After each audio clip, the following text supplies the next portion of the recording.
going to attempt to read your minds.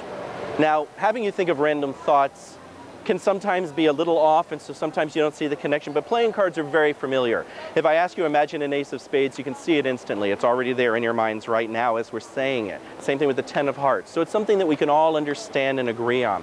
What I'm going to do is I'm going to ask each of you to take a random card. We've already shuffled the cards pretty thoroughly. However, to make sure that nothing funny is going on, I'm going to ask you to just lift up about half of the cards for me.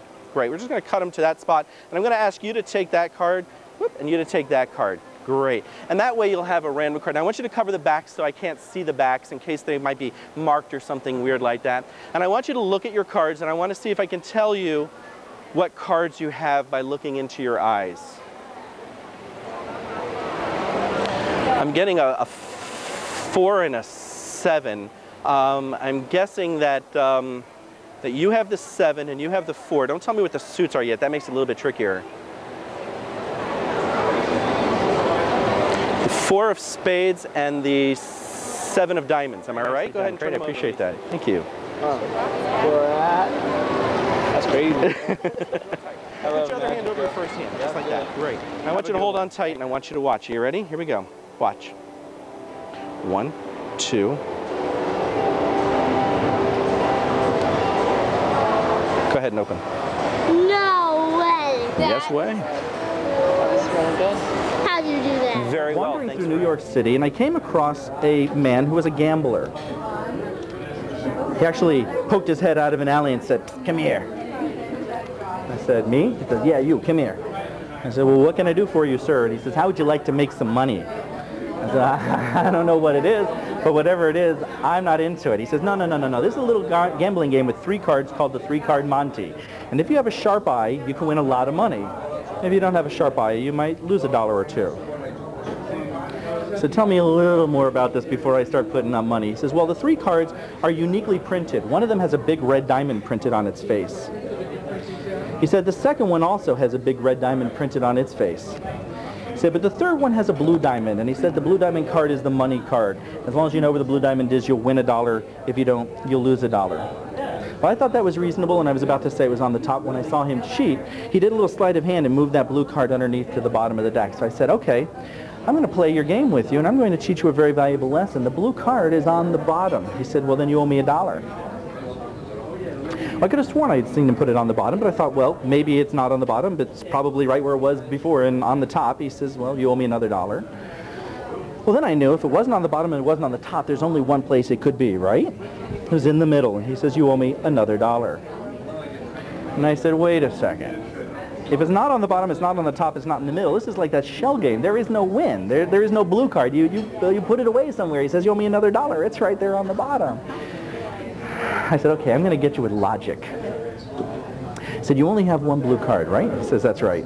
I said, the blue card is on the bottom. Is that correct? He says, that is correct. I said, then it cannot possibly be up on the top. He says, you owe me another $1. I said, if it's on the bottom and on the top, it couldn't be in the middle. He says, you owe me another $1. I said, wait a minute. That's 3 blue cards. A minute ago, I saw 3 red cards.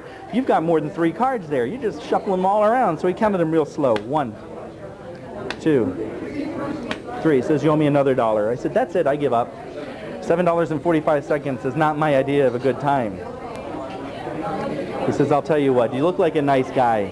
I'm going to give you a chance to break even, double or nothing. I should have run. But I said, okay, tell me a little bit about what's involved. He says, well, one of the cards has a red diamond printed on it. I'll give you that one. He says, one of them has a blue diamond on it. I'll give you that one. All you have to do is tell me the color of the last card and you'll owe me nothing. If you don't, you'll owe me double or $14. Now, if you were in my place that day, what color would you have said? Red. Red. Would you have said red as well? You would have said blue. Either way, you both would have owed $14. It's green. It's very important, actually, that you help me specifically. Okay. And the reason that I was waiting here for you, and I've been waiting actually for a while, you're a little late showing up. Did you stop around the corner for a few minutes? Yes, we That's did. what it was, all right. The reason is because I knew you were going to be here, because earlier today, I created a psychic vision. I actually went forward in time so I could see the future. Okay. Now I already know what's about to happen in the future. As a matter of fact, I'm going to ask you to call out any card at all from a deck of cards. Okay. And I already know which one it is, but don't do it yet. Okay. Let me give you a little more information. I have a deck of cards here. Okay. You can hold that for me for a second. Okay. And There are 52 cards in the deck. Right. One of them has a black X on it. Okay. One only. It's the one you're about to call out. Okay. Now, I don't want you to make it an easy card. It doesn't really matter what card you choose because you're only going to call out one card, and I've already seen what that card is. Okay. So I want you to take your time. I want you to really think it through. I want you to come up with what you think is the least likely card I could possibly guess. And when you're ready, I want you to say so. Okay. All How right. about the 7 of clubs? 7 of clubs is exactly what I dreamt that you were going to say. Now, it wasn't the 5 of clubs, was it? No. It was the 7. Now, I'm going to go through the cards quickly.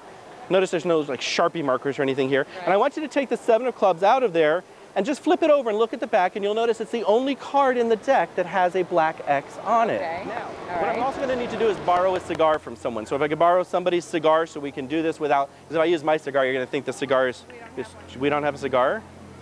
We don't smoke. Oh. Well, that's a problem. I need something to put into the hole here to... Her finger? You know what? If it would work with a cigar, it would work with a finger. Let's give it a try. Come on over here. Just slip your finger right on in here. Trust me. Trust me. It won't hurt a bit. I guarantee. I promise you. Go ahead and slip it right on in there for me. Actually, before you do, let me tell you what's going to happen. I'm going to ask you to put your finger in there like that. I'm going to rest the blade against your finger. I'm just going to slam down on it. I'm going to thrust the blade right through the finger. And I promise you, you will not feel a thing. Doesn't that sound like fun? Go ahead and slip it in there for me. Go ahead. No, that's good.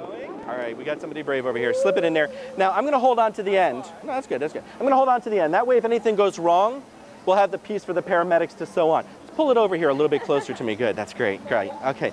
Now, what I'm going to do is on the count of 3, I'm going to slam this down as hard as I can, thrusting the blade through your finger, and I promise you, you will not feel a thing, at least from here down. Okay, here we go. 1, 2. Actually, before I do this, are you okay? You're turning a little red there. Did you want me to go fast or painfully and unbearably slow? Fast like that so you don't even know what happened. Oh my God, There you go. Go ahead, check it out. Make sure your finger's still attached. Make sure the blade's on the other side. We good with that? Oh my God, is my finger attached? Is it? Is it okay? Is it still there? You're looking nervous. Is it okay? Is it on there? Let me see. Wiggle it. It worked. Great job. I appreciate that. Thank you guys so much.